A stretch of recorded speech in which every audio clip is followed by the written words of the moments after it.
The hospital room was eerily quiet, with nothing but the faint hum of medical machines and the occasional beeping of the heart monitor.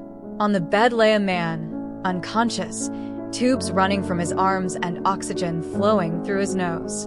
He had been in a coma for 2 weeks. But the most surprising thing about the room was not the man lying there. It was the dog curled up tightly at the foot of the bed, refusing to move. The nurses had tried everything. They coaxed, begged, and even tempted the dog with food, but he wouldn't budge. His brown eyes stayed fixed on his owner, his head resting on the blanket as if he was waiting for a miracle. His name was Max, and the bond he shared with his owner, John, was unlike anything anyone had ever seen. John had found Max 4 years ago at a local shelter. At the time, John was going through a rough patch in life. His wife had left him, and he was struggling with loneliness. He stumbled upon the shelter on a rainy afternoon and met Max, a scruffy mixed-breed dog with big, sad eyes. From the moment their eyes locked, John knew Max was meant to be his. Max wasn't an easy dog. He had scars on his body and clearly carried trauma from his past. But John had scars too, ones you couldn't see.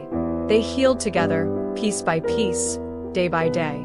Max gave John a reason to wake up every morning, to take long walks, and to smile again. And John gave Max a home, love, and safety. They became inseparable. Whether John was cooking breakfast, reading on the porch, or watching TV, Max was always right there by his side, tail wagging and heart full. But life, as it often does, took an unexpected turn. It was a normal Thursday morning when it happened. John and Max were on their usual morning walk through the park. The sun was peeking through the clouds, and Max was excited, chasing squirrels and sniffing every tree. John smiled as he watched his furry friend, feeling grateful for how far they had both come. As they were crossing the street on their way back home, tragedy struck. A speeding car came out of nowhere.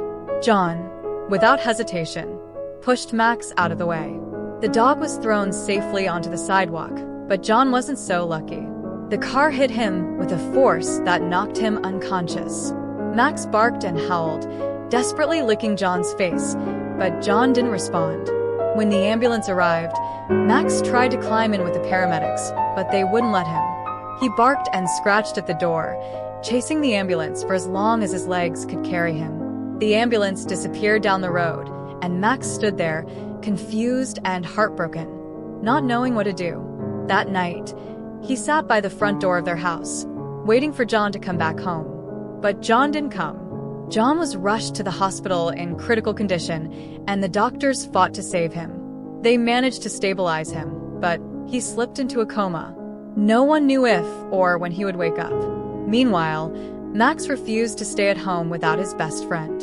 A neighbor who had witnessed the accident decided to bring Max to the hospital, hoping it would ease the dog's anxiety.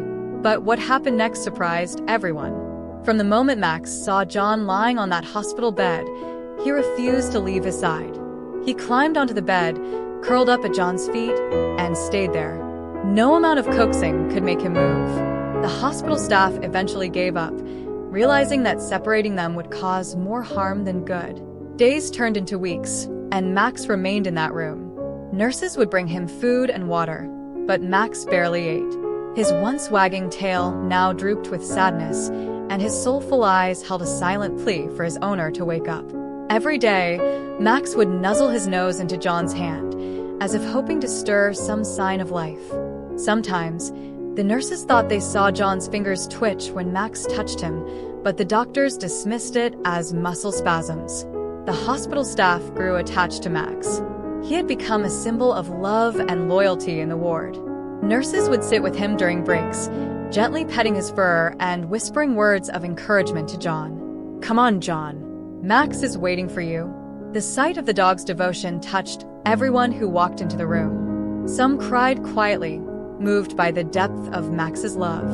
They wondered if John could hear Max's soft whimpers, if somehow the bond between them could bring John back. 2 weeks after the accident, on a rainy afternoon just like the day John had found Max, something remarkable happened. Max had been lying with his head on John's chest, listening to the steady rhythm of his heartbeat. Suddenly, he lifted his head, his ears perking up. John's fingers twitched. This time, it wasn't a spasm. Max barked softly, nudging John's hand with his nose. And then, as if drawn by the sound of his dog's voice, John's eyes fluttered open. It was a slow, painful process, but John's eyes eventually focused on the room around him.